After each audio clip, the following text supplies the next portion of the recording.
동맹으로서의 대우를 서로에게 해야 합니다. 지난 수십 년간 세계의 수많은 정상들을 협상 테이블에서 무너뜨려온 트럼프조차 단 한 번도 경험하지 못한 순간이 있었습니다. 그의 압박은 늘 통했지만 동쪽 끝 작은 나라 앞에서는 힘을 잃었습니다. 위협을 흘려보내는 고요한 눈빛, 강철보다 단단한 뿌리, 마침내 그는 깨달았습니다. 이 작은 반도가 가진 무게가 단순한 군사기지가 아님을, 그곳은 미국의 미래를 결정짓는 최후의 보루였음을 말이죠. 남들이 보지 못하는 순간에도 끊임없이 무기를 만들고 군대를 다듬으며 국민의 결집력으로 버텨온 나라, 강대국들이 설계한 각본을 거부하고 자신만의 길을 걸어온 존재, 그 나라는 바로 대한민국입니다. 지금부터 그 놀라운 현장 속으로 들어가 보시죠. 미국에서 날아온 충격적인 이야기. 바로 시작합니다. 그리고 지금 어디에서 시청하고 계신지 댓글로 남겨주세요. 여러분의 이야기도 듣고 싶습니다. 그 전에 잠깐 1초 만에 누를 수 있는 좋아요 버튼을 꾹 눌러주시면 영상 제작에 큰 힘이 됩니다. 그럼 바로 사연 시작하겠습니다. 주한미군 철수? 그건 옛날 얘기입니다. 이번엔 트럼프가 완전히 다른 말을 꺼냈어요. 주한미군 기지 소유권을 달라는 황당한 요구 말입니다. 저는 그 뉴스를 보면서 피식 웃었죠. 철수하겠다던 사람이 이제는 소유하고 싶다니. 이게 무슨 의미인지 아십니까? 한국의 가치가 미국에게 얼마나 높아졌는지를 극명하게 보여주는 증거입니다. 안녕하세요. 저는 덱스 맥걸리. 오랫동안 미군 대령으로 복무했고 이라크와 아프간 전장을 경험했어요. 지금은 워싱턴 DC에서 군사 전략을 연구하고 있습니다. 그런데 말입니다. 제가 오늘 여러분께 들려드릴 이야기는 그 황당한 발언보다 훨씬 더 충격적입니다. 사실 저는 지난 3개월간 잠을 제대로 못 잤어요. 워싱턴 연구소에 도착한 극비 보고서 한 장 때문이었죠. 그 문서를 처음 펼쳤을 때 제 손이 떨렸습니다. 아니, 정확히 말하면 온몸이 얼어붙었어요. 보고서 첫 페이지에는 중국 해군 전력 증강 현황이 적혀 있었습니다. 항공모함 3척, 구축함 40여 척, 잠수함 70척이 넘는 숫자였죠. 제가 현역이던 시절 중국 해군은 연안 방어나 겨우 하는 수준이었어요. 그런데 지금은 어떻습니까? 태평양 전역을 위협하는 괴물로 성장해 있었습니다. 더 충격적인 건 러시아였어요. 전략 폭격기들이 일본 상공을 선회하는 빈도가 작년 대비 3배나 증가했습니다. 그들의 비행 패턴을 분석하던 제 동료는 이렇게 말했어요. 이건 훈련이 아니라 실전 준비라고요. 저도 동의할 수밖에 없었습니다. 북한은 또 어떻습니까? 예전엔 그저 시끄러운 이웃 정도로 치부했죠. 하지만 보고서에는 북한이 실제 전력으로 분류되어 있었습니다. 대륙간 탄도미사일 개발 성공, 핵탄두 소형화 완료, 이동식 발사대 100여 대 운용 중이라는 정보가 빼곡했어요. 저는 그 순간 깨달았습니다. 중국과 러시아와 북한이 단순히 가까워진 게 아니라는 걸요. 그들은 하나의 거대한 전선을 구축하고 있었어요. 과거 소련 연방보다 더 크고 강력한 연합체 말입니다. 이건 위협 수준이 아니었습니다. 현실이었어요. 제 머릿속에서 오래된 기억 하나가 떠올랐습니다. 이라크 모래바람 속에서 작전을 지휘하던 그때였죠. 당시 우리 미군은 압도적이었어요. 적군은 우리 전투기 소리만 들어도 도망쳤습니다. 공중 우위는 물론이고 지상전에서도 우리를 막을 자는 없었죠. 아프간에서도 마찬가지였습니다. 험준한 산악지대에서조차 우리는 절대 강자였어요. 첨단 장비와 훈련된 병력, 그리고 무엇보다 미국이라는 이름이 주는 위압감이 있었죠. 적들은 싸우기도 전에 겁을 먹었습니다. 그런데 지금은 어떻습니까? 보고서 속 데이터는 냉혹했습니다. 미국의 항공모함 전단이 더 이상 절대 안전지대가 아니라는 분석이 나왔어요. 중국의 항모킬러 미사일이 전진 배치되면서 우리 함대가 위협받는 상황이 된 겁니다. 제가 가장 충격받은 건 따로 있었습니다. 미군 분석관들이 작성한 시뮬레이션 보고서였어요. 만약 중국과 전면전이 벌어진다면 어떻게 되는가? 그 결과는 참담했습니다. 우리가 이긴다는 보장을 할 수 없다는 결론이었죠. 저는 그 문장을 3번이나 다시 읽었습니다. 믿고 싶지 않았어요. 미군이 승리를 장담하지 못하는 시나리오라니. 이건 제가 현역 시절엔 상상조차 할 수 없던 일이었습니다. 손을 떨며 다음 페이지를 넘겼습니다. 거기엔 더 암울한 현실이 적혀 있었어요. 러시아의 극초 음속 미사일 배치 현황, 북한의 이동식 미사일 발사대 추적 실패율, 중국 전투기의 스텔스 성능 향상 데이터가 줄줄이 나열되어 있었죠. 우리는 더 이상 압도적 우위에 있지 않았습니다. 아니, 솔직히 말하면 밀리고 있었어요. 제가 젊었을 때 미국은 마치 전성기 타이슨 같았습니다. 빈틈이라곤 찾아볼 수 없는 완벽한 최강자였죠. 그런데 지금은 어떻습니까? 노쇠한 챔피언이 링 위에서 허우적대는 모습이었습니다. 저는 의자에 깊숙이 몸을 기댔습니다. 절망감이 밀려왔어요. 미국의 패권이 흔들리고 있다는 사실을 부정할 수 없었죠. 세계 질서가 재편되고 있었습니다. 그리고 우리는 그 변화에 제대로 대응하지 못하고 있었어요. 그때였습니다. 보고서 중간쯤에서 낯선 약어 하나가 눈에 띄었어요. IFPC, 처음 보는 무기체계 이름이었습니다. 저는 호기심에 그 부분을 자세히 읽기 시작했죠. 설명을 읽는데 눈이 커졌습니다. 이건 단순한 방어 무기가 아니었어요. 차세대 통합 방공 시스템이었습니다. 아이언돔보다 훨씬 정교하고 강력한 요격 능력을 가진 최첨단 무기였죠. 더 놀라운 건 개발 배경이었습니다. 미군이 로키드 마틴과 보잉, 그리고 앤드릴까지 끌어모아 작정하고 만든 프로젝트였어요. 군수 산업계의 슈퍼스타들이 한자리에 모인 겁니다. 이건 그냥 무기 개발이 아니었습니다. 국가적 프로젝트였어요. 보고서에는 IFPC의 성능이 상세히 기록되어 있었습니다. 다층 방어체계, 정밀 추적 레이더, 초고속 요격체, 모든 스펙이 경이로웠어요. 이스라엘의 아이언돔도 놀라운 무기지만 이건 차원이 달랐습니다. 99% 이상의 요격 성공률, 동시 다발 위협 대응 능력, 이동 배치 가능한 기동성까지 갖췄어요. 제가 오랜 경력 동안 본 방공 시스템 중 최고였습니다. 그런데 여기서 제 눈길을 사로잡은 건 따로 있었습니다. 배치 예정 지역이었어요. 저는 그 문장을 읽는 순간 숨이 멎는 것 같았습니다.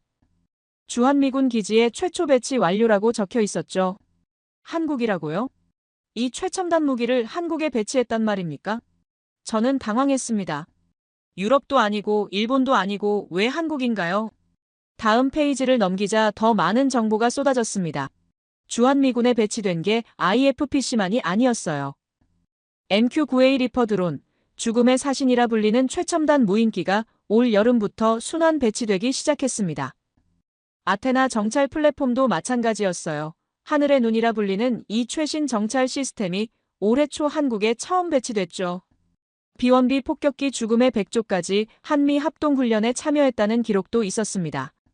항공모함 칼 빈스노까지 부산항에 입항했다는 내용을 보고 저는 깨달았습니다. 이건 우연이 아니에요. 미국이 가진 최첨단 전략 무기들이 모조리 한국으로 향하고 있었습니다. 저는 의자에서 일어나 창밖을 바라봤습니다. 워싱턴의 야경이 펼쳐져 있었어요. 하지만 제 머릿속은 온통 한반도 지도로 가득했죠. 왜 한국입니까? 왜 지금입니까? 대답은 명확했습니다. 중국 때문이었어요. 한국의 지정학적 위치를 생각해보면 답이 나옵니다. 베이징과 상하이를 30분 안에 타격할 수 있는 유일한 전진 기지가 바로 한국이죠. 저는 그제야 이해했습니다. 미국이 한국에 최신 무기를 쏟아붓는 이유를요. 중국이라는 거대한 용의 목에 칼을 겨누려면 한국만 한 곳이 없었습니다. 주한미군은 단순한 방어 기지가 아니었어요. 공격의 최전선이었습니다. 그날 밤 저는 잠을 이룰 수 없었습니다. 머릿속에선 온갖 생각이 소용돌이쳤어요. 트럼프가 주한미군 소유권을 요구한 이유가 이제야 이해됐습니다. 철수하겠다던 사람이 태도를 바꾼 건 한국의 가치를 뒤늦게 깨달았기 때문이죠. 한국은 더 이상 보호받아야 할 작은 동맹국이 아니었습니다. 미국의 미래가 달린 핵심 거점이었어요. 저는 창밖 어둠 속에서 한반도의 윤곽을 떠올렸습니다. 그리고 중얼거렸죠. 한국, 도대체 당신은 어떤 나라입니까? 다음 날 아침 저는 보고서를 다시 펼쳤습니다. IFPC라는 낯선 무기 체계를 더 깊이 파헤쳐야 했어요. 커피를 한 모금 마시고 기술 사양 페이지를 넘겼죠. 그리고 그 순간 제 손이 멈췄습니다. 이건 제가 상상했던 것보다 훨씬 더 대단한 무기였어요. 아이언돔과 비교하는 것 자체가 실례일 정도였습니다. 아이언돔의 요격 성공률이 90%라면 IFPC는 99%를 넘어섰죠. 단 1% 차이처럼 보이지만 전장에선 그 차이가 수천 명의 목숨을 좌우합니다. 레이더 시스템부터 달랐습니다. 360도 전방위 추적이 가능한 다층 레이더망이 구축되어 있었어요. 적 미사일이 지평선 너머에서 발사되는 순간부터 포착한다는 설명이었죠. 이건 단순한 방어가 아니었습니다. 예측 방어였어요. 요격체 성능은 더 놀라웠습니다. 초음 속으로 날아오는 미사일을 정확히 명중시키는 기술이었어요. 마하 5 속도로 움직이는 표적을 맞춘다는 게 쉬운 일입니까? 이건 허공에서 총알을 총알로 맞추는 것과 같았습니다. 저는 손가락으로 숫자들을 따라가며 계산했습니다. 동시 다발 공격에도 대응 가능하다는 문구가 눈에 들어왔어요. 한 번에 수십 발의 미사일이 날아와도 모두 요격할 수 있다는 의미였죠. 이건 방패가 아니었습니다. 움직이는 요새였어요. 그런데 더 충격적인 건 개발 배경이었습니다. 보고서 다음 장을 넘기자 참여 기업 목록이 나왔어요. 록히드 마틴, 그 이름만으로도 충분했습니다. 세계 최대 방산 기업이죠. 미국 국방 예산의 상당 부분을 차지하는 거인입니다. 보잉도 있었습니다. 민간 항공기로 유명하지만 군수 부문에선 괴물이에요. 전투기부터 미사일까지 안 만드는 게 없죠. 그들이 손댄 무기는 전장의 판도를 바꿉니다. 엔드릴이라는 이름도 보였습니다. 이건 좀 의외였어요. 최첨단 드론 제조사인데 차세대 록히드 마틴이 될 거라는 평가를 받는 기업이죠. 인공지능 기반 무인 전투 시스템의 선두주자입니다. 저는 의자에 등을 기댔습니다. 이 세 기업이 한자리에 모인다는 건 보통 일이 아니에요. 각자 따로 프로젝트를 진행해도 세계 최고 수준인데 힘을 합쳤다는 겁니다. 이건 마치 군수산업계의 올스타전 같았어요. 미 의회 조사국 보고서를 찾아봤습니다. 거기엔 더 상세한 내용이 적혀 있었어요. IFPC는 단순히 한 기업이 개발해서 납품하는 무기가 아니었습니다. 미 육군이 직접 나서서 여러 기업을 팀으로 엮은 국가 프로젝트였죠. 개발 기간만 7년이 넘었습니다. 투입된 예산은 수십억 달러에 달했어요. 이건 그냥 무기 하나 만드는 게 아니었습니다. 미국의 미래 방어 전략 전체를 재설계하는 작업이었죠. 저는 다시 보고서로 돌아왔습니다. 배치 현황 부분을 자세히 읽기 시작했어요. 한국에 배치된 IFPC는 시제품이 아니었습니다. 실전 배치 완료된 정식 모델이었죠. 랜디 조지 미군 참모총장이 주한미군 부대를 방문했을 때 그 뒤로 IFPC가 보였다는 기록도 있었습니다. 미 국방부가 의도적으로 그 장면을 공개했다는 분석이었어요. 이건 과시였습니다. 세계를 향한 메시지였죠. 저는 창밖을 바라봤습니다. 워싱턴의 하늘은 맑았어요. 하지만 제 머릿속은 복잡했습니다. 왜 한국입니까? 왜 이 최첨단 무기를 한국에 먼저 배치했을까요? 다시 보고서를 뒤적였습니다. 올해 들어 주한미군에 배치된 무기 목록이 따로 정리되어 있었어요. IFPC만이 아니었습니다. MQ-9A 리퍼 드론이 7월부터 순환 배치되기 시작했죠. 리퍼라는 이름 자체가 죽음의 사신이라는 뜻입니다. 이 드론은 전 세계 군사 드론의 조상님이에요. 고고도에서 장시간 채공하며 표적을 추적하고 정밀 타격까지 가능한 괴물이죠. 날개 달린 에일리언 같은 모습으로 하늘을 날아다닙니다.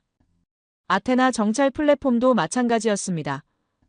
하늘의 눈이라 불리는 이 시스템이 올해 초 처음으로 주한미군에 배치됐어요. 위성과 연동되어 실시간으로 전장 정보를 수집하는 최신 장비였죠. B-1B 폭격기 기록도 나왔습니다. 죽음의 백조라 불리는 이 전략 폭격기가 한미 합동훈련에 참여했다는 내용이었어요. 초음 속으로 날아가 엄청난 양의 폭탄을 투하할 수 있는 무기입니다. 항공모함 칼 빈스노까지 부산항에 입항했다는 기록을 보며 저는 한숨을 내쉬었습니다. 이건 우연이 아니에요. 패턴이 보였습니다. 미국이 가진 최첨단 전략 무기들이 모조리 한국으로 향하고 있었죠. 저는 지도를 펼쳤습니다. 한반도를 중심으로 동아시아 전체를 살펴봤어요. 중국이 보였습니다. 베이징과 상하이의 위치를 확인했죠. 주한미군 기지에서 출격하면 30분 안에 도달할 수 있는 거리였습니다. 머릿속에서 시뮬레이션이 돌아갔습니다. 만약 전쟁이 벌어진다면 어떻게 될까요? 주한미군의 리퍼 드론이 먼저 중국 방공망을 무력화시킬 겁니다. 아테나가 실시간으로 표적 정보를 전송하겠죠. 비원비 폭격기가 초음속으로 날아가 핵심 시설을 타격할 거예요. 중국이 반격한다면 어떻습니까? 미사일이 쏟아지겠죠. 하지만 IFPC가 모두 요격해낼 겁니다. 99% 성공률이면 거의 완벽한 방어막이에요. 칼 빈스노는 해상에서 추가 전력을 투입하겠죠. 저는 손으로 이마를 짚었습니다. 이제 이해가 됐어요. 한국은 단순한 방어기지가 아니었습니다. 중국을 제압할 수 있는 유일한 공격 거점이었죠. 미국이 이 모든 무기를 한국에 쏟아붓는 이유가 명확했습니다. 중국이라는 거대한 용의 목에 칼을 대려면 한국만 한 위치가 없었어요. 일본은 너무 멀고 대만은 불안정하죠. 괌은 거리가 문제입니다. 하지만 한국은 완벽했어요. 중국 심장부를 겨냥하기에 최적의 장소였습니다. 저는 다시 보고서를 읽었습니다. 미 국방부 내부 회의록이 인용되어 있었어요. 한 고위 관계자가 이렇게 말했다고 합니다. 주한미군은 이제 미국 본토에 버금가는 전략적 가치를 지닌다고요. 그 문장을 읽는 순간 온몸에 전율이 흘렀습니다. 미국 본토급이라고요? 이건 엄청난 인정이에요. 미국에게 본토만큼 중요한 곳은 세계 어디에도 없습니다. 그런데 한국을 그 수준으로 평가한다는 겁니까? 저는 의자에서 일어나 사무실을 걸었습니다. 머릿속이 복잡했어요. 제가 현역 시절 한국을 어떻게 봤습니까? 솔직히 말하면 보조적 동맹국 정도였습니다. 북한 억지선 역할을 하는 곳이었죠. 하지만 지금은 달랐습니다. 한국은 미국 세계 전략의 핵심 축이 되어 있었어요. 중국 견제의 최전선이자 아시아 태평양 패권 수호의 요새였습니다. 이건 단순한 동맹이 아니었어요. 트럼프가 주한미군 철수를 외치던 때가 떠올랐습니다. 그때 저도 속으로 생각했어요. 철수에도 큰 문제는 없지 않을까 하고요. 하지만 지금 생각하면 정말 무지했습니다. 한국을 잃는다는 건 아시아 전체를 포기하는 것과 같았어요. 저는 창가에 서서 바깥을 바라봤습니다. 저 멀리 국회의사당이 보였어요. 저곳에서 정치인들이 방위비를 놓고 설전을 벌이고 있었죠. 돈 몇 푼 때문에 이 귀중한 동맹을 흔들고 있었습니다. 한숨이 나왔습니다. 그들은 모르고 있어요. 한국이 미국에게 얼마나 절실한 존재인지를요. 주한미군은 우리가 베풀어주는 게 아닙니다. 우리가 필요해서 주둔하는 거예요. 책상으로 돌아와 보고서 마지막 장을 펼쳤습니다. 결론 부분에 이런 문장이 있었어요. 한국은 선택받은 국가다. 미국의 미래가 그곳에 달려있다고요. 저는 그 문장을 소리내어 읽었습니다. 선택받은 국가, 맞는 말이었어요. 한국은 우연히 중요해진 게 아니었습니다. 지정학적 위치와 전략적 가치가 완벽하게 맞아떨어진 결과였죠. 보고서를 덮으며 저는 중얼거렸습니다. 나는 한국을 과소평가했다고요.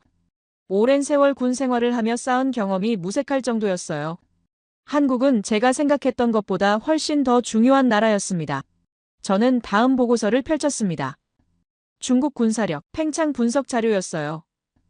두꺼운 파일 속에는 지난 10년간 중국이 어떻게 변해왔는지가 적혀 있었죠.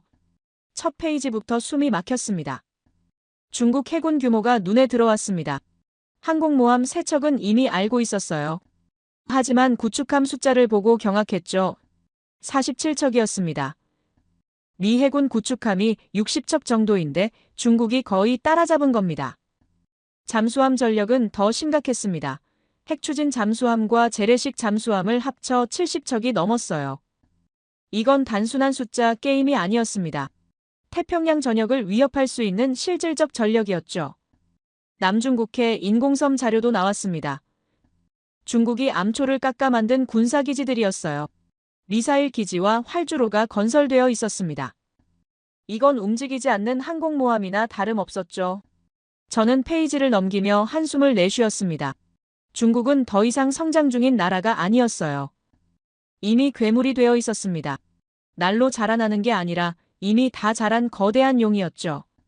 전략 핵잠수함 배치 현황을 보며 등골이 오싹했습니다. 중국이 핵 억지력까지 갖췄다는 의미였어요. 이제 중국은 미국을 직접 위협할 수 있는 수준에 도달한 겁니다. 저는 의자에 깊이 앉았습니다. 이 괴물을 어떻게 막아야 할까요? 미국 혼자서는 불가능해 보였어요. 중국의 성장 속도가 너무 빨랐습니다. 10년 전만 해도 상상할 수 없던 수준이었죠. 그때 제 손이 멈췄습니다. 보고서에 한반도 지도가 나왔어요. 붉은색 화살표들이 중국에서 태평양으로 뻗어 있었습니다. 중국의 확장 방향을 나타낸 그림이었죠. 그런데 그 화살표들이 모두 한반도 근처를 지나갔습니다. 제 눈이 커졌어요. 한반도가 중국 팽창의 길목에 있었습니다. 중국이 태평양으로 나가려면 반드시 이 지역을 통과해야 했죠. 저는 연필을 들고 지도에 선을 그어봤습니다. 주한미군 기지에서 베이징까지의 거리였어요. 직선거리로 약 900km였습니다. 최신 전투기로 30분이면 도달할 수 있는 거리죠. 상하이까지도 측정해봤습니다. 약 800km였어요. 역시 30분 안에 타격 가능한 범위였습니다. 저는 연필을 내려놓고 지도를 뚫어지게 바라봤습니다. 이건 우연이 아니었습니다. 한국의 위치가 전략적으로 완벽했어요. 중국의 심장부를 겨냥하기에 이보다 좋은 곳은 없었죠. 괴물의 목에 칼을 대려면 바로 이곳이었습니다. 저는 다른 지역들도 검토해봤습니다. 일본은 어떨까요? 도쿄에서 베이징까지는 약 2000km였습니다. 너무 멀었어요. 오키나와 기지를 활용해도 1500km나 됐죠. 괌은 더 멀었습니다. 3000km가 넘었어요. 전략적 거점으로는 가치가 있지만 즉각 대응하기엔 거리가 문제였습니다. 대만은 어떻습니까? 정치적으로 너무 불안정했죠. 결국 답은 하나였습니다. 한국이었어요. 거리도 완벽하고 동맹 관계도 견고했습니다.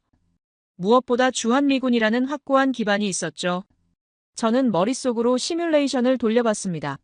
만약 중국이 대만을 침공한다면 어떻게 될까요? 주한미군이 즉각 출격할 수 있었습니다. 리퍼 드론이 먼저 중국 방공망을 무력화시키겠죠. B-1B 폭격기가 뒤따라 들어갑니다. 초음 속으로 날아가 중국 해군 기지를 타격할 거예요. IFPC는 중국의 반격 미사일을 요격하겠죠. 항공모함 칼 빈스노가 해상에서 지원하고요.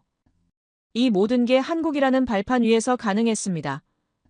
한국 없이 이 작전을 수행한다면 어떻게 될까요? 불가능했습니다. 괌에서 출격하기엔 너무 멀고 일본은 거리가 애매했죠. 저는 숨을 깊이 들이마셨습니다. 한국은 단순한 동맹국이 아니었어요. 미국이 중국을 견제할 수 있는 유일한 열쇠였습니다. 이 나라 없이는 아시아 전략 전체가 무너지는 거였죠. 보고서를 다시 펼쳤습니다. 미국의 대중국 봉쇄 전략이 나왔어요. 제1열도 방어선이라는 개념이었습니다. 한국에서 시작해 일본, 대만, 필리핀으로 이어지는 방어선이죠. 그런데 이 방어선의 시작점이 한국이었습니다. 만약 한국이 무너지면 어떻게 될까요? 전체 방어선이 붕괴되는 겁니다. 도미노처럼 하나씩 무너질 거예요. 저는 창밖을 바라봤습니다. 워싱턴의 거리가 보였어요. 하지만 제 머릿속엔 한반도 지도가 떠올랐습니다. 그 작은 반도가 세계 패권의 중심에 있었죠. 과거 냉전 시대가 떠올랐습니다. 당시 서독이 그랬어요. 소련 봉쇄의 최전선이었습니다. 서독 없이는 유럽을 지킬 수 없었죠. 지금 한국이 바로 그런 위치였습니다. 차이가 있다면 한국이 더 중요하다는 점이었습니다. 서독은 방어선이었지만 한국은 공격기지였어요. 중국 심장부를 직접 타격할 수 있는 유일한 전진 거점이었죠. 저는 책상 위 보고서들을 정리했습니다. 모든 자료가 같은 결론을 가리키고 있었어요. 미국은 한국 없이는 패권을 유지할 수 없다는 사실이었습니다. 트럼프가 주한미군 철수를 외치던 모습이 다시 떠올랐습니다. 그때 저도 별 생각 없었어요. 그냥 정치적 수사려니 했죠. 하지만 지금 생각하면 얼마나 위험한 발언이었습니까? 만약 정말로 주한미군이 철수했다면 어땠을까요? 중국이 환호했을 겁니다. 태평양으로 가는 길이 열리는 거니까요. 미국은 아시아 전체를 잃었을 거예요. 다행히 그런 일은 일어나지 않았습니다. 오히려 정반대로 흘러갔죠. 최신 무기들이 한국으로 몰려들었습니다. 미국이 한국의 가치를 깨달은 겁니다. 저는 의자에서 일어났습니다. 사무실을 천천히 걸으며 생각을 정리했어요. 한국은 이제 미국 본토급 전략 요충지였습니다. 아니, 어떤 면에서는 본토보다 더 중요할 수도 있었죠. 본토는 안전하지만 한국은 최전선입니다.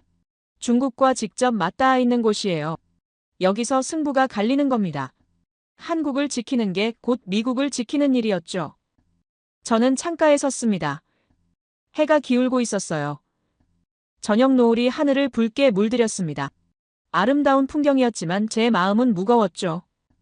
한국이라는 나라가 짊어진 무게가 느껴졌습니다. 세계 패권의 균형추 역할을 하고 있었어요. 그 작은 나라가 미국의 미래를 떠받치고 있었죠. 저는 중얼거렸습니다. 한국은 더 이상 작은 나라가 아니라고요. 지도상으론 작아 보일지 몰라도 전략적 가치는 거대했습니다. 미국의 최후 보루였어요. 이제 확신이 섰습니다. 미국은 한국 없이는 살아남지 못한다는 사실이었죠. 중국이라는 괴물을 막으려면 한국이 필수였습니다. 희망은 바로 그곳에 있었어요. 며칠 뒤 저는 펜타곤 회의록을 받았습니다. 방위비 분담금 협상 관련 내부 문서였어요. 첫 장을 넘기자마자 불편한 기분이 들었죠. 한국에 대한 평가가 적나라하게 드러나 있었습니다. 어느 고위 관계자의 발언이 눈에 띄었습니다. 한국군의 전력은 인상적이지만 결국 미국 무기에 의존한다는 내용이었어요. 그는 냉정하게 계산했죠. K2 전차도 미국 엔진을 쓰고 F-35 전투기도 미국 것이라고요. 저는 그 문장을 읽으며 미간을 찌푸렸습니다. 틀린 말은 아니었어요. 한국군이 보유한 최첨단 무기들 대부분이 미국산이거나 미국 기술이 들어간 것들이었죠. 독자 개발 무기도 있지만 핵심 부품은 여전히 미국산이었습니다. 주한미군 철수 시나리오 분석 자료도 나왔습니다. 만약 미군이 철수한다면 한국군 단독으로 북한을 막을 수 있는가에 대한 평가였어요. 결론은 애매했습니다. 가능하긴 하지만 중국이 개입하면 불확실하다는 내용이었죠. 저는 손으로 턱을 괴었습니다. 의문이 들기 시작했어요. 한국이 정말 독자적으로 강할 수 있을까요? 아니면 미국이라는 든든한 방패 뒤에 숨어 있는 걸까요? 한국 국방비 자료를 찾아봤습니다. GDP 대비 2.8% 수준이었어요. 결코 낮은 수치는 아니었습니다. 하지만 미국이 쏟아붓는 비용과 비교하면 어떻습니까? 주한미군 유지비만 해도 천문학적이었죠. 방위비 분담금 협상 기록을 읽으며 한숨이 나왔습니다. 미국 측 협상가의 태도가 거슬렸어요. 그는 마치 장사꾼처럼 행동했습니다. 한국이 얼마를 낼 수 있는지 따지고 압박했죠. 특히 한 인물이 눈에 띄었습니다. 국방부 예산 담당 차관이었어요. 그의 발언 기록을 보니 소름이 돋았습니다. 한국은 우리 없이 못 산다며 비용을 더 올려야 한다고 주장했죠. 그 사람의 논리는 단순했습니다. 주한미군이 한국을 지켜주니 한국이 더 많은 돈을 내야 한다는 거였어요. 마치 용병 계약처럼 동맹을 계산하고 있었습니다. 저는 그 기록을 읽으며 불쾌함을 느꼈습니다. 동맹이 돈으로 환산되는 순간 그건 더 이상 동맹이 아니에요. 거래일 뿐이죠. 하지만 그의 눈엔 오직 숫자만 보였습니다. 회의록 속 그의 발언은 더 노골적이었습니다. 한국이 거부하면 철수 카드를 꺼내면 된다는 식이었어요. 협박이었죠. 차갑고 계산적인 협박이었습니다. 저는 자료를 덮었습니다. 기분이 나빴어요. 이게 우리가 동맹을 대하는 방식입니까? 전략적 가치를 인정하면서도 돈으로 쥐어짜려 드는 이 태도가 옳은 겁니까? 트럼프의 과거 발언이 떠올랐습니다. 주한미군을 철수시키겠다던 그 협박 말이에요. 당시 많은 사람들이 웃어넘겼죠. 하지만 저는 달랐습니다. 그 말이 현실이 될 수도 있다고 생각했어요. 만약 정말로 미군이 철수한다면 어떻게 될까요? 한국은 홀로 설 수 있을까요? 저는 책상 위 한국군 전력 평가서를 다시 펼쳤습니다. 병력 규모는 충분했습니다. 50만 명이 넘는 상비군의 예비군까지 합치면 300만 명이었어요. 북한군보다 훨씬 많았죠. 하지만 숫자가 전부는 아닙니다. 무기 체계를 살펴봤습니다. K2 전차, 천공 미사일, K9 자주포, 모두 훌륭한 무기들이었어요. 하지만 제 머릿속엔 의문이 맴돌았습니다. 이것들이 미국 지원 없이 작동할 수 있을까요? 전투기 전력도 검토했습니다. F-35 스텔스기, F-15 전투기, F-16 개량형, 모두 미국제였어요. 부품 공급이 끊기면 어떻게 됩니까? 하늘에서 고철 덩어리가 되는 겁니다. 해군도 마찬가지였습니다. 이지스 구축함이 자랑이지만 그 시스템 자체가 미국 기술이었어요. 잠수함도 독일 설계를 기반으로 했죠. 순수 한국 기술이라 할 만한 게 얼마나 됩니까? 저는 의자에 등을 기댔습니다. 씁쓸한 결론이 나왔어요. 한국은 강하지만 독립적이지 않다는 사실이었습니다. 미국이라는 거대한 나무에 기댄 덩굴 같았죠. 방위비 협상 압박이 이해되기 시작했습니다. 미국 입장에선 한국이 의존적이니까 돈을 더 뜯어낼 수 있다고 본 거예요. 냉혹한 계산이지만 틀린 말은 아니었습니다. 창밖을 바라봤습니다. 워싱턴의 하늘은 흐렸어요. 제 마음도 그렇게 어두워졌습니다. 한국의 전략적 가치를 인정했지만 동시에 의존성도 보였죠. 한국 정치 상황 분석 자료도 있었습니다. 미군 주둔을 둘러싼 여론이 갈라져 있다는 내용이었어요. 어떤 이들은 주한미군이 필수라고 했고 다른 이들은 철수를 원했죠. 정치권도 분열되어 있었습니다. 보수는 미군 주둔을 지지했고 진보는 자주국방을 외쳤어요. 이 분열이 협상에서 약점으로 작용한다는 분석이었습니다. 저는 한숨을 내쉬었습니다. 적은 밖에만 있지 않았어요. 안에도 있었습니다. 한국 스스로 갈라져 있었죠. 이런 상태로 미국 없이 버틸 수 있을까요? 북한 위협평가 자료를 펼쳤습니다.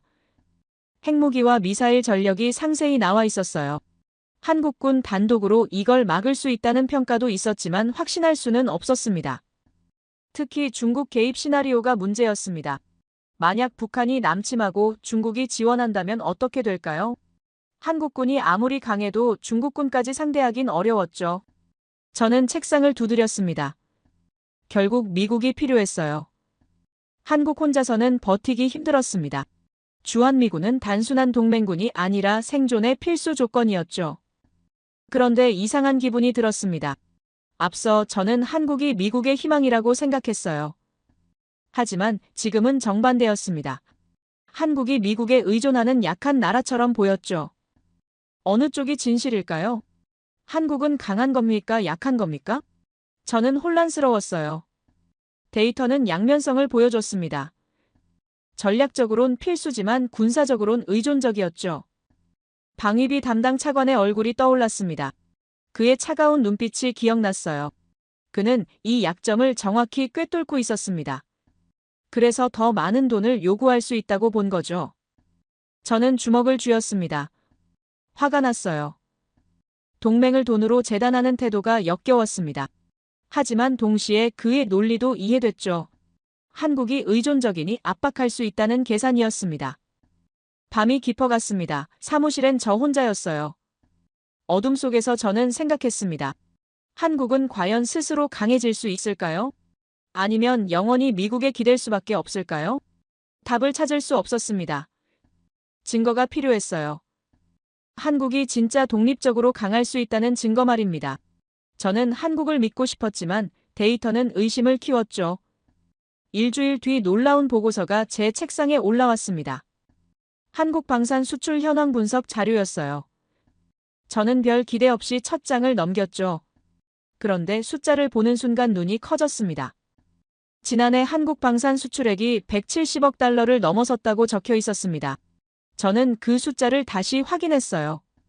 오타가 아니었습니다. 세계 방산 수출 순위 9위였죠.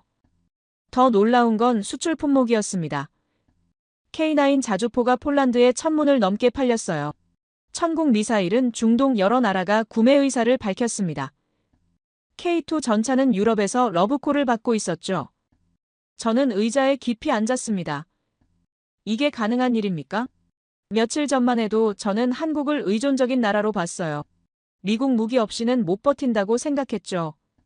그런데 지금 한국이 세계에 무기를 팔고 있었습니다. 폴란드 계약 내역을 자세히 읽었습니다.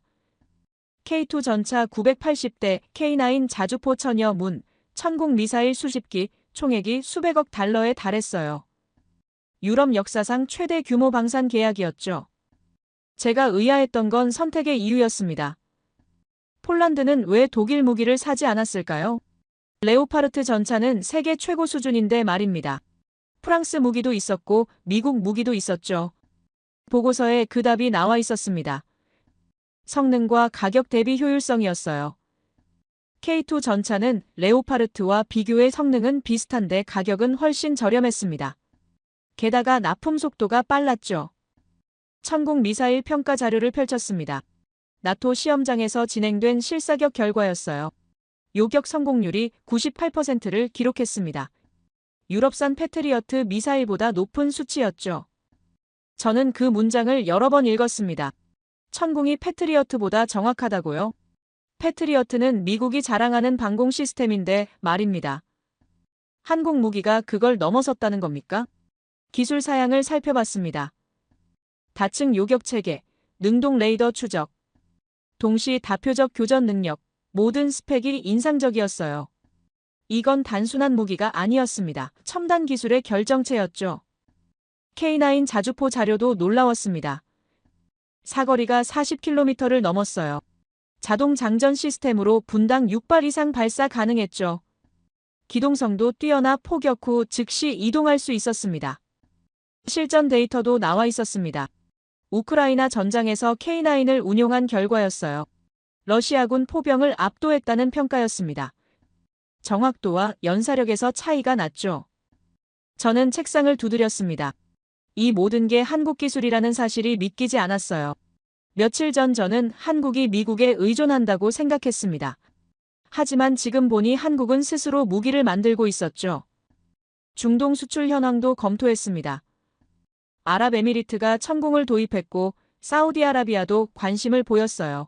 이집트는 K9을 구매했습니다. 한국 무기가 세계로 뻗어나가고 있었죠.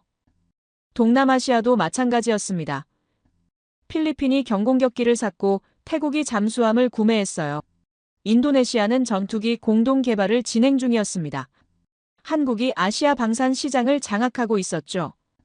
저는 의자에서 일어났습니다. 사무실을 걸으며 생각을 정리했어요. 제가 한국을 잘못 봤습니다. 의존적인 나라가 아니었어요. 독자적으로 성장하고 있었죠. 다음 자료는 한미 합동훈련 보고서였습니다. 지난달 실시된 대규모 훈련 결과였어요. 저는 호기심에 내용을 읽기 시작했습니다. 훈련 시나리오는 북한의 남침 대응이었습니다. 한국군과 미군이 연합작전을 펼치는 상황이었죠. 결과는 예상을 뛰어넘었습니다. 완벽한 승리였어요. 미군 지휘관의 평가가 인상적이었습니다. 한국군의 작전 수행 능력이 미군과 동등하다는 내용이었어요. 전술 이해도, 무기 운용 능력, 지휘 체계 모두 최고 수준이었죠. 특히 한국군 특수부대가 눈에 띄었습니다. 적진 침투 훈련에서 미군 특수부대와 같은 속도로 움직였어요. 정밀 타격 훈련에서도 완벽한 성과를 냈죠. 공군 훈련 결과도 놀라웠습니다. 한국 F-35 조종사들이 미군 조종사와 모의 공중전을 벌였어요. 승률이 거의 비슷했습니다. 어떤 훈련에선 한국 조종사가 이기기도 했죠. 해군 연합훈련도 마찬가지였습니다. 이지스함 운용에서 한국 해군이 완벽한 협동을 보여줬어요. 미사일 방어 체계를 동시에 작동시켜 가상적 미사일을 모두 요격했죠. 저는 보고서를 읽으며 감탄했습니다. 한국군은 보조병력이 아니었어요. 동등한 파트너였습니다. 아니, 어떤 면에선 미군보다 나은 부분도 있었죠. 훈련 참가 미군 장교의 인터뷰가 나왔습니다. 그는 한국군과 함께 싸운다면 어떤 전쟁도 이길 수 있다고 말했어요. 그들은 단일 군대처럼 움직인다고 했죠. 저는 그 문장에 밑줄을 그었습니다. 단일 군대, 맞는 표현이었어요.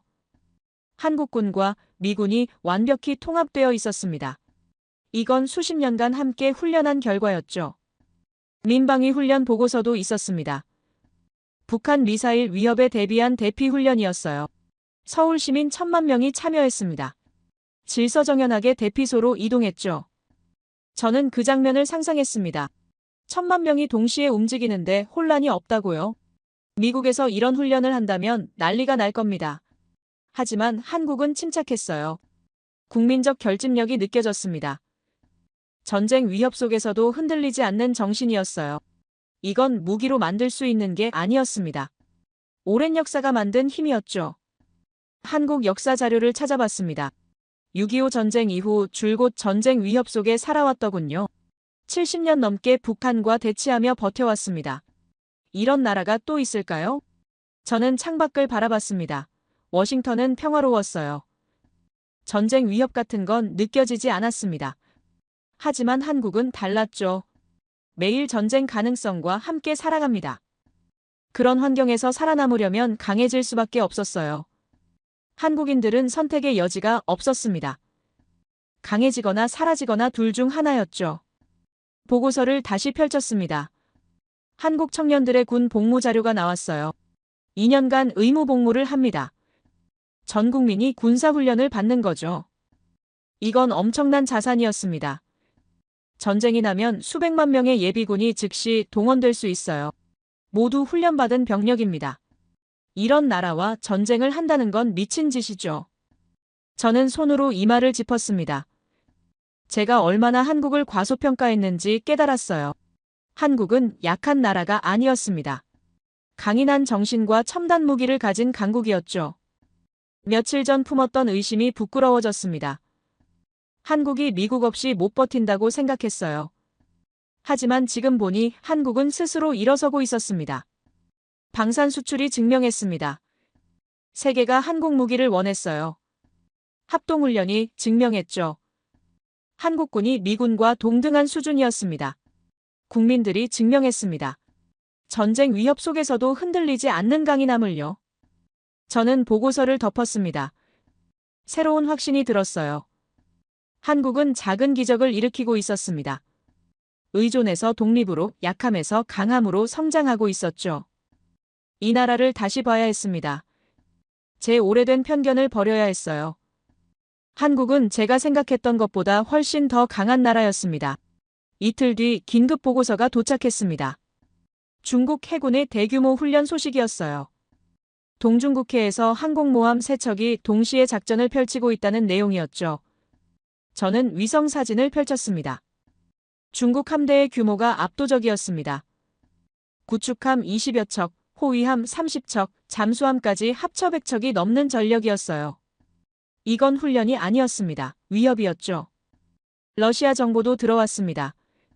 전략 폭격기 10여 대가 일본 상공을 선회하고 있다는 보고였어요. 예전과 다른 점이 있었습니다. 중국 훈련과 타이밍이 정확히 맞아떨어졌죠. 북한 자료를 확인하는 순간 온몸이 얼어붙었습니다. 이동식 미사일 발사대 50여 대가 동해안으로 이동 중이라는 정보였어요. 발사 준비 단계로 보인다는 분석이었죠. 저는 세 나라의 움직임을 지도 위에 표시했습니다. 패턴이 보였어요. 중국은 해상에서, 러시아는 공중에서, 북한은 지상에서 동시에 압박하고 있었습니다. 이건 우연이 아니었습니다. 조율된 작전이었어요. 삼국이 하나의 군대처럼 움직이고 있었죠. 과거 소련 연방도 이 정도는 아니었습니다. 펜타곤 회의록을 받았습니다. 긴급 안보 회의가 소집됐다는 내용이었어요. 주제는 한반도 위기 시나리오였습니다. 저는 손을 떨며 파일을 열었죠. 시뮬레이션 결과가 나와 있었습니다. 북한이 선제 공격을 가하는 상황이었어요. 서울에 장사정포와 미사일이 동시에 쏟아지는 시나리오였죠. 첫 30분간 피해 예상치를 보고 숨이 멎었습니다. 민간인 사상자가 수만 명에 달했어요. 서울 주요 시설이 초토화되는 것으로 나왔습니다. 미군 개입 시점이 문제였습니다. 주한미군이 즉각 대응하지만 북한군 전체를 막기엔 시간이 필요했어요. 중국이 개입한다면 상황은 더 악화됐죠. 시뮬레이션 속 서울은 불바다가 됐습니다. 건물들이 무너지고 도로가 끊겼어요. 구조작전조차 불가능한 상황이었습니다. 저는 의자에서 일어나 창밖을 바라봤습니다. 평화로운 워싱턴 거리가 보였어요. 하지만 제 머릿속엔 폐허가 된 서울이 떠올랐죠. 다음 페이지를 넘겼습니다. 중국 개입 시나리오가 나왔어요. 북한을 지원하기 위해 중국군이 국경을 넘는 상황이었습니다. 한미연합군이 북진하면 중국이 참전한다는 분석이었습니다. 6.25 전쟁 때처럼 대규모 병력을 투입할 거라는 예측이었죠. 이번엔 규모가 더 클 거라고 했습니다. 전면전 시나리오까지 검토됐습니다. 미국과 중국이 직접 충돌하는 상황이었어요. 핵무기 사용 가능성까지 거론됐습니다. 저는 손으로 이마를 짚었습니다. 이건 시뮬레이션이 아니라 악몽이었어요. 하지만 현실이 될 수 있는 악몽이었죠. 방위비 협상 관련 자료가 또 올라왔습니다. 압박이 더 강해지고 있다는 내용이었어요.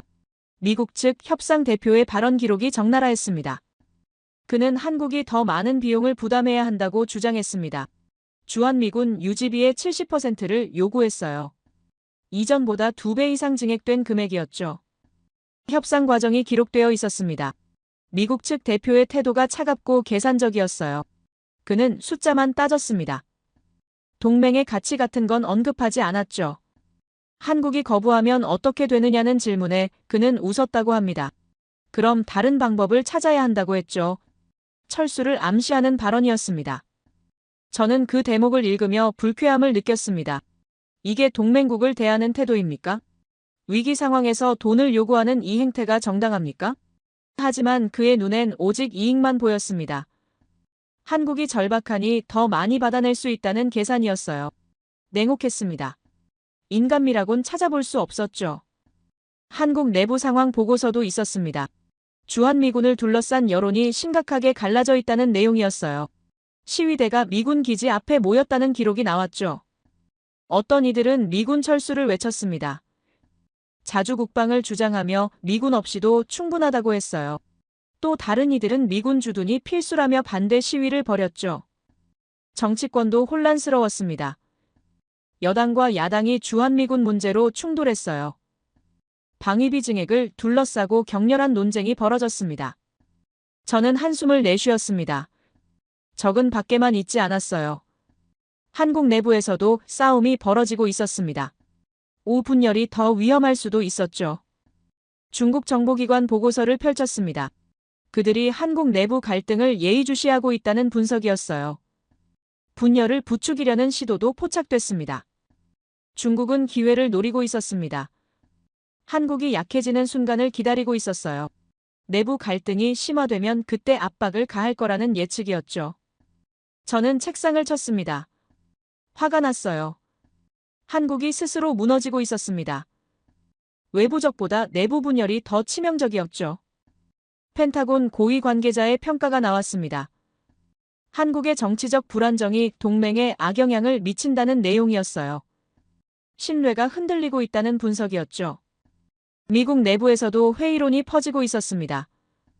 한국을 계속 지원할 가치가 있느냐는 목소리가 나왔어요. 방위비 문제로 갈등이 깊어지면서 동맹 피로감이 생긴 거였죠. 저는 의자에 깊이 앉았습니다. 상황이 심각했어요. 외부에선 삼국연합이 압박하고 내부에선 분열이 일어나고 있었습니다. 한국은 지금 시험대 위에 있었습니다. 이 위기를 넘기지 못하면 모든 게 무너질 수 있었어요. 동맹도 안보도 미래도 전부 사라질 수 있었죠. 최악의 시나리오를 상상했습니다. 미군이 철수하고 한국이 고립되는 상황이었어요. 중국과 북한이 압박하면 한국은 어떻게 버틸까요? 일본도 믿을 수 없었습니다. 미군이 빠지면 일본도 중립을 선언할 가능성이 높았어요. 동남아 국가들도 마찬가지였죠. 한국은 완전히 홀로 남게 됩니다. 삼국연합 앞에서 혼자 싸워야 하는 거예요. 승산이 있을까요? 저는 확신할 수 없었습니다. 보고서를 덮었습니다. 무거운 침묵이 흘렀어요. 제 머릿속은 복잡했습니다. 한국의 전략적 가치를 인정했습니다. 한국군의 능력도 확인했어요. 하지만 지금 상황은 달랐습니다. 정치가 모든 걸 망치고 있었죠. 돈 때문에 동맹이 흔들리고 있었습니다. 내부 갈등 때문에 힘이 분산되고 있었어요. 이런 상태로 위기를 넘길 수 있을까요? 저는 창밖을 바라봤습니다. 어둠이 내리고 있었어요. 불안한 예감이 들었습니다. 삼국연합의 훈련은 경고가 아니었습니다. 선언이었어요. 그들은 전쟁을 준비하고 있었습니다. 한국은 반드시 이 시험을 통과해야 했습니다. 내부를 단합하고 동맹을 강화해야 했어요. 그렇지 않으면 모든 게 끝날 수 있었죠. 저는 주먹을 쥐었습니다. 한국이 살아남기를 바랐어요. 이 위기를 넘기고 더 강해지길 원했습니다. 하지만 현실은 냉혹했습니다. 정치는 전쟁을 기다려주지 않았어요. 돈은 동맹보다 우선했죠. 한국은 지금 벼랑 끝에 서 있었습니다. 한 발만 잘못 디디면 추락하는 거였어요. 저는 기도하듯 중얼거렸습니다. 한국이 버티길, 이 시험을 통과하길, 그래서 증명하길 바랐습니다. 한 달 뒤 놀라운 소식이 들려왔습니다. 한국이 독자 개발한 미사일 방어체계 시험에 성공했다는 보고였어요. 저는 즉시 영상 자료를 요청했습니다. 시험장 영상이 재생됐습니다. 한국 남해 상공이었어요. 가상적 미사일이 발사됐고 요격 미사일이 날아올랐죠. 정확히 명중하는 순간 하늘에 불꽃이 터졌습니다. 저는 숨을 삼켰습니다. 요격 성공률이 98%였어요. 5발 중 1발만 빗나갔습니다. 이건 미국 패트리어트 시스템과 맞먹는 수준이었죠. 기술 사양을 확인했습니다. 순수 한국 기술로 개발됐다는 설명이었어요. 레이더부터 요격체까지 모두 국산이었습니다. 미국 기술 의존도가 제로였죠. 제 손이 떨렸습니다. 한국이 해냈어요. 독자적인 방어 시스템을 완성한 겁니다. 며칠 전까지만 해도 저는 한국이 미국 없이 못 버틴다고 생각했는데 말입니다. 합동작전 시뮬레이션 결과도 도착했습니다. 지난주 실시된 대규모 훈련 보고서였어요. 북한 전면 남침 시나리오였죠. 결과는 완벽한 승리였습니다. 한국군과 미군이 72시간 만에 북한군을 격퇴했어요. 시뮬레이션 속에서 평양까지 진격하는데 일주일도 안 걸렸죠. 미군 지휘관의 평가가 인상적이었습니다. 한국군 없이는 이 승리가 불가능했다는 내용이었어요. 그들의 작전 수행 능력이 핵심이었다고 했죠.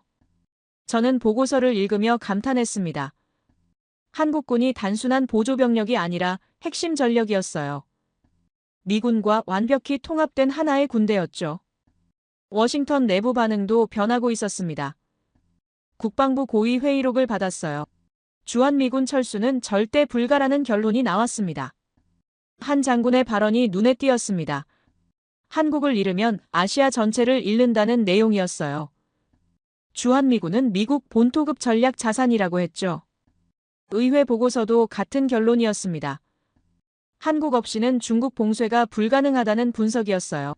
주한미군 가치가 그 어느 때보다 높아졌다는 평가였죠. 트럼프 발언 기록도 나왔습니다. 과거 철수를 외치던 그가 이번엔 다른 말을 했어요. 주한미군 기지 소유권을 달라는 황당한 요구였죠. 저는 피식 웃었습니다. 철수하겠다던 사람이 이제는 소유하고 싶다니. 이게 무슨 변화입니까? 한국의 가치를 뒤늦게 깨달은 거였죠. 하지만 그 순간 이상한 기분이 들었습니다. 뭔가 찜찜했어요. 저는 다시 방위비 협상 자료를 펼쳤습니다. 미국이 요구하는 금액이 눈에 들어왔습니다. 연간 60억 달러였어요. 이전보다 3배 가까이 증액된 금액이었죠. 한국 국방 예산의 3분의 1에 해당하는 돈이었습니다. 저는 계산기를 두드렸습니다. 10년이면 600억 달러, 20년이면 1200억 달러예요. 천문학적인 돈이었죠. 그런데 주한미군이 한국을 지키는 겁니까? 아니면 미국 자신을 지키는 겁니까? 저는 앞서 확인했어요. 한국은 미국의 최후 보루였습니다. 중국을 막는 유일한 방법이었죠. 그렇다면 누가 누구를 지키는 겁니까? 한국이 미국의 방패가 되어주는 거 아닙니까? 그런데 한국이 돈까지 내야 한다고요? 보고서를 뒤적였습니다. 주한미군 기지 토지는 모두 한국 소유였어요. 한국이 무상으로 제공한 땅이었죠. 기지 건설 비용도 상당 부분 한국이 부담했습니다. 전기요금, 용역비용, 심지어 기지 내 한국인 직원 급여까지 한국이 냈어요. 이미 엄청난 돈이 들어가고 있었습니다. 저는 손으로 이마를 짚었습니다. 뭔가 잘못됐어요. 한국이 미국에게 땅도 주고 돈도 내고 있었습니다. 그런데 미국은 더 많은 돈을 요구하고 있었죠. 앞서 본 한국 방산 수출 자료가 떠올랐습니다. 170억 달러, 한국이 세계에 무기를 팔고 있었어요. 독자 방어 시스템도 완성했죠. 저는 생각했습니다. 한국이 정말 미국이 필요한 걸까요? 아니면 미국이 한국을 붙잡고 있는 걸까요? 시뮬레이션 결과를 다시 봤습니다. 한국군이 핵심 전력이었어요. 미군 지휘관도 인정했습니다. 그들 없인 승리가 불가능하다고요. 그렇다면 동맹의 균형이 맞습니까? 한국이 전력도 제공하고 땅도 주고 돈까지 내는데 미국은 뭘 줍니까? 물론 미국의 해구산이 있습니다. 항공모함도 있고 전략 폭격기도 있죠. 하지만 그게 한국을 위한 겁니까? 미국 자신을 위한 거 아닙니까? 중국을 막으려면 한국이 필수입니다. 저는 이미 확인했어요. 한국 없이는 아시아 전략 전체가 무너진다는 걸요. 그렇다면 주한미군은 한국 방어가 아니라 미국 이익을 위한 겁니다. 한국은 미국의 전진 기지를 제공해 주는 거였죠.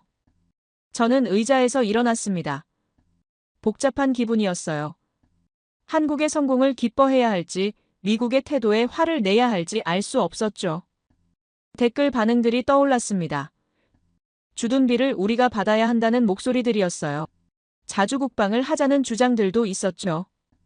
저는 그들이 틀렸다고 생각했습니다. 하지만 지금은 확신할 수 없었어요. 어쩌면 그들 말이 맞을지도 모른다는 생각이 들었죠. 한국은 이미 강했습니다. 독자 무기를 만들고 세계에 수출하고 있었어요. 미사일 방어 시스템도 완성했죠. 전자권 문제도 떠올랐습니다. 아직도 한국군이 전시작전 통제권을 갖지 못하고 있었어요. 전쟁이 나면 미군이 지휘한다는 거였죠. 이게 정당합니까? 한국이 핵심 전력이고 한국 땅에서 싸우는데 지휘권은 미국이 갖는다고요? 저는 이해할 수 없었습니다. 방위비 담당 차관의 얼굴이 떠올랐습니다. 그의 차갑고 계산적인 태도가 기억났어요. 그는 한국을 동맹이 아니라 고객으로 봤습니다. 용병처럼 계약하고 돈을 받아내려 했죠. 한국의 전략적 가치는 인정하면서도 최대한 쥐어짜려 들었어요. 저는 창밖을 바라봤습니다. 워싱턴의 밤하늘이 보였어요. 별이 빛나고 있었지만 제 마음은 어두웠습니다. 한국은 성공했습니다. 독자 방어 시스템을 완성했고 세계적 군사 강국으로 올라섰어요. 하지만 동맹의 그늘에 가려져 있었죠. 미국은 한국의 가치를 인정했습니다. 철수가 불가능하다고 결론 내렸어요. 하지만 그 인정이 존중으로 이어지지 않았습니다. 오히려 더 많은 돈을 요구했습니다. 더 많은 양보를 원했어요. 이게 동맹입니까? 저는 의문이 들었죠. 트럼프의 소유권 발언이 다시 떠올랐습니다. 농담이었지만 속내가 드러난 거였어요. 한국을 소유하고 싶다는 욕망이었죠. 저는 한숨을 내쉬었습니다. 한국이 기로에 서 있었어요. 이대로 미국에 의존할 것인가? 아니면 독립적으로 설 것인가? 한국은 이미 능력을 증명했습니다. 이제 선택만 남았어요. 계속 방위비를 내며 불평등한 동맹을 유지할 것인가? 아니면 자주국방으로 나아갈 것인가? 저는 답을 알 수 없었습니다. 하지만 한 가지는 확실했어요. 한국은 더 이상 약한 나라가 아니라는 사실이었죠. 석 달 뒤 저는 국제방산 전시회에 참석했습니다. 폴란드 바르샤바에서 열린 행사였어요. 유럽 각국 국방 관계자들이 모여 있었죠. 한국 부스 앞에 긴 줄이 서 있었습니다. 저는 놀랐어요. 독일 부스나 프랑스 부스보다 인파가 많았습니다. 사람들이 한국 무기를 보려고 몰려든 거였죠. 폴란드 국방장관이 연설했습니다. 한국 무기 체계가 유럽 안보의 새로운 기준이 될 것이라는 내용이었어요. K2 전차와 천국 미사일을 극찬했죠. 루마니아 대표도 관심을 보였습니다. 한국형 방공 시스템 도입을 검토 중이라고 했어요. 체코도 K9 자주포 구매를 고려한다고 밝혔죠. 저는 그 장면을 보며 감탄했습니다. 세계가 한국을 배우고 있었어요. 유럽이 한국 모델을 따르려 하고 있었죠. 동남아시아 보고서도 받았습니다. 필리핀이 한국형 호위함을 주문했다는 내용이었어요. 베트남도 잠수함 기술 이전을 협의 중이었죠. 인도네시아는 더 적극적이었습니다. 한국과 차세대 전투기를 공동 개발하고 있었어요. 수십억 달러 규모의 프로젝트였죠. 중동 자료를 펼쳤습니다. 사우디아라비아가 한국 방공 시스템에 관심을 보였어요. 아랍에미리트는 이미 계약을 체결했습니다. 저는 지도를 펼쳤습니다. 한국 무기가 퍼져나가는 경로를 표시했어요. 유럽에서 중동으로 동남아로 뻗어나가고 있었습니다. 이건 단순한 무기 수출이 아니었습니다. 한국 모델이 확산되는 거였어요. 한국식 방위 체계가 세계 표준이 되고 있었죠. 미국 국방부 전략 보고서가 도착했습니다. 제목이 인상적이었어요. 한국 중심의 아시아 안보 구조라는 내용이었죠. 보고서는 명확했습니다. 미국의 아시아 전략에서 한국이 핵심 축이 됐다는 분석이었어요. 일본이나 호주가 아니라 한국이었습니다. 그 이유도 설명되어 있었습니다. 지정학적 위치와 군사력 그리고 기술력이 완벽히 맞아떨어졌다는 거였죠. 중국 봉쇄 전략 지도를 봤습니다. 한국이 중심에 있었어요. 모든 방어선이 한국에서 시작됐습니다. 한국 없이는 전략 자체가 무너지는 구조였죠. 저는 펜을 들고 메모했습니다. 한국은 이제 단순한 동맹국이 아니라고요. 키스톤이었습니다. 전체 구조를 떠받치는 돌이었죠. 하지만 저는 복잡한 심경이었습니다. 한국의 가치를 인정하면서도 미국의 태도가 마음에 걸렸어요. 방위비 협상 최종 결과를 받았습니다. 한국이 양보했다는 내용이었어요. 증액된 금액을 받아들였습니다. 저는 씁쓸했죠. 한국이 이만큼 중요한데 왜 더 많은 돈을 내야 합니까? 오히려 미국이 주둔비를 내야 하는 거 아닙니까? 한국은 땅을 제공하고 전략적 가치까지 주는데 말입니다. 댓글들이 떠올랐습니다. 주둔비를 우리가 받아야 한다는 목소리들이었어요.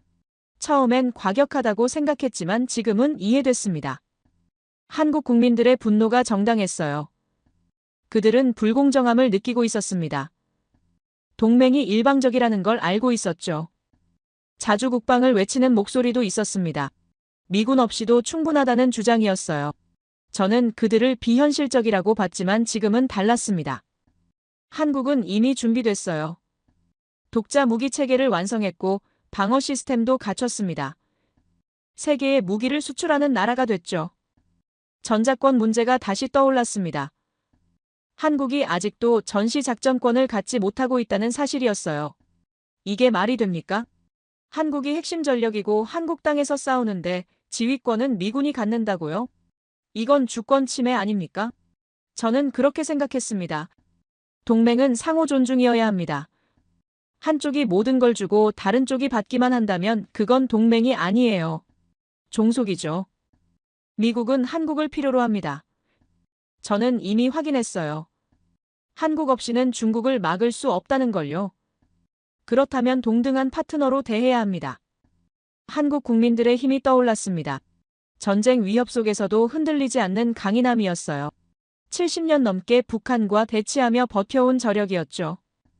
그 정신이 오늘날의 한국을 만들었습니다. 세계적 방산 강국으로 키웠어요. 첨단 기술을 개발하게 했죠. 저는 창밖을 바라봤습니다. 바르샤바의 하늘이 보였어요. 맑고 푸른 하늘이었죠.